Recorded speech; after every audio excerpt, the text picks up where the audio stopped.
Purihin ng Diyos, purihin ng ating Panginoon. Bakit kaya isinilang si Jesus sa isang pamilya na katulad natin?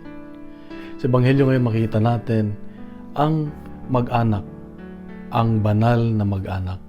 Si Jose, si Maria at si Jesus. Kaya nga kapistahan ngayon ng banal na mag-anak. At tinuturuan tayo na kaya isinilang si Jesus sa isang pamilya para maging modelo natin bilang isang pamilya. Sa pamumuhay dito sa mundo ay mahalaga ang pagkakaisa, ang malalim na pananampalataya sa Diyos at ang pagmamahal sa ibang tao. Kapatid, kung titignan natin kung ano ang papel natin sa isang pamilya, ay magandang tignan natin ang buhay ni Jesus na inuna niya ang Diyos sa kanyang buhay. Kung maalala niyo sa Ebanghelyo ngayon, siya'y hinanap at natagpuan siya sa templo.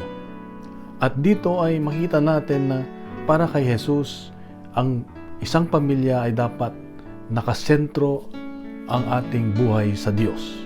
Kaya kapatid, ang paalala ng Diyos sa iyo at sa akin ngayon, gusto mong magkaroon ng isang maayos na pamilya, maayos na relasyon, tahimik na pamilya, ay maging katulad tayo ng banal na mag-anak.